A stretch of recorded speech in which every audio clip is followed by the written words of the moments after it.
Hello, welcome back to the reading of the poem of the Man God written by Maria Valtorta, Volume 3, Chapter 280, Part 3, at the Temple or the Tabernacles.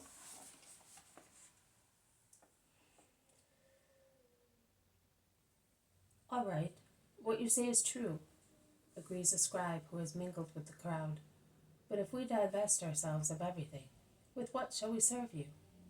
The law contains commandments which are like money, which God has given man so that by making use of it, he may buy eternal life. You say renounce everything, and you mention father, mother, riches, honors. God has given us those things also, and through Moses he has told us to use them in a holy way in order to appear just in the eyes of God. If you take everything away from us, what will you give us? True love, as I said, Rabbi, I give you my doctrine, which does not take one iota away from the old law, but perfects it. So we are all disciples alike, because we all have the same things.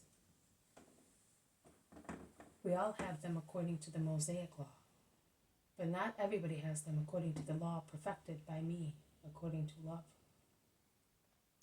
Not everyone achieves in it the same amount of merits. Even among my disciples, not everybody will have the same amount of merits, and some not only will not have an amount, but will lose also the only coin they have, their souls. What? Who was given more will be left with more. Your disciples, or rather your apostles, are following you in your mission, and are aware of your ways of behaving and have had very much. Your real disciples have received much. Those who are disciples only by name have received less, and those who, like me, listen to you only by accident receive nothing. It is obvious that your apostles will have very much in heaven, your real disciples much, your disciples by name less, those like me nothing. It is obvious from a human point of view, but even from a human point of view it is wrong, because not everybody is capable of making the goods received yield a profit. Listen to this parable and forgive me if my lesson is too long, but I am a swallow of passage, and I stop in the house of the Father only for a little while, as I came for the whole world, and also because this little world, which is the temple of Jerusalem, will not allow me to interrupt my flight and remain where the glory of the Lord calls me. Why do you say that? Because it is the truth. The scribe looks round and lowers his head. He can see that it is the truth, as it is written on the faces of many members of the Sanhedrin, of rabbis and Pharisees who have been enlarging the crowd round Jesus. Faces green with bile or purple with wrath, looks equivalent to words of curses and spittle of poison, ill feeling fomenting everywhere, desire to ill-treat the Christ, which remains a mere desire only because of fear of the many people surrounding the Master with affection, and who are ready for anything in order to defend him, and perhaps because of fear of punishment by Rome, benign towards the meek Galilean Master. Jesus calmly resumes clarifying his thought by means of a parable. A man who is about to set out on a long journey, and thus be away for a long time, called all his servants and committed all his wealth to them. He gave some of them 5 silver talents, some 2 silver talents, some only 1 gold talent, each according to his position and capability, and then he left. Now the servant who had received 5 silver talents negotiated them diligently, and after some time they brought him 5 more. The servant who had received 2 silver talents did the same and doubled the amount received. But the servant to whom the master had given most, 1 talent of pure gold, was seized with fear that he might not be successful, with the fear of thieves and of many fanciful conceptions, and above all with laziness. And he dug a deep hole in the ground and hid his master's money in it. Many months went by, and the master came back. He immediately called his servants to give back the money committed to them. one who had received 5 silver talents came and said, Here, my lord, you gave me 5. As I thought it was wrong not to make what you had given me yield some profit, I did my best, and I gained 5 more talents. I was not able to do more. Well, very well, my good, faithful servant. You have been faithful, willing, and honest in little. I will give you authority over much. Come and join in your master's happiness. Next came the man of 2 talents and said, I have taken the liberty of making use of your money to your own profit. Here is the account of how I used your money. See, there were 2 talents. Now there are 4. Are you glad, my lord? And the master gave the good servant the same reply given to the first one. Last came the one who enjoyed the greatest confidence of the master and had received a gold talent from him.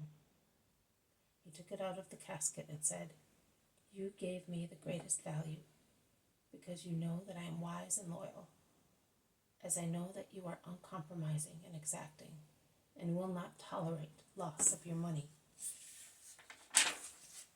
But if misfortune befalls you, you make it up with those who are close to you.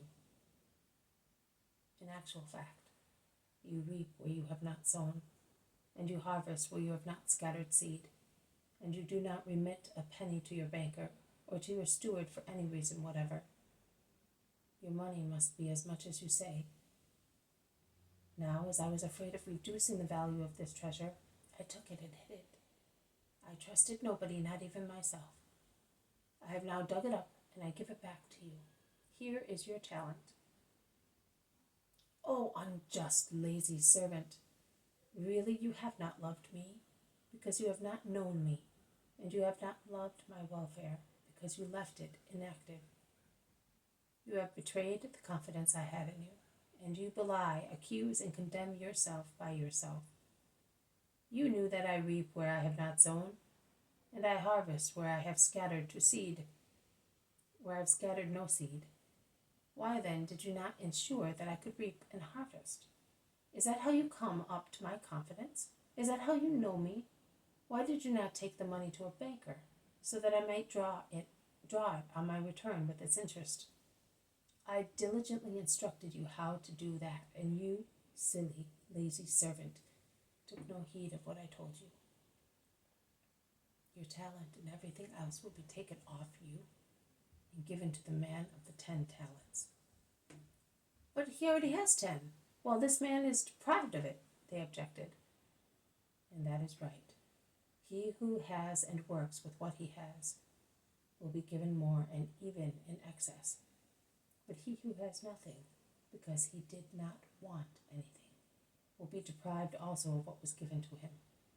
With regard to the useless servant who betrayed my confidence and left inactive the gifts I had given him, throw him out of my property, and let him go and weep and eat his heart out.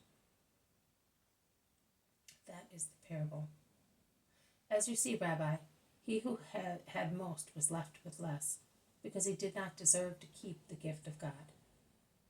And it is not necessarily true that one of those whom you call a disciple only by name, having thus little to negotiate, or even one of those who listen to me only by accident, as you say, and have only their souls as money, cannot be successful in getting the gold talent and the interest of it, which will be taken from one who had been given most. The surprises of the Lord are endless, because the reactions of man are endless. You will see Gentiles reaching eternal life, and Samaritans possessing heaven, and you will see pure Israelites and followers of mine losing heaven and eternal life. Jesus becomes silent, as if he wished to put an end to the debate, and he turns towards the enclosure of the temple.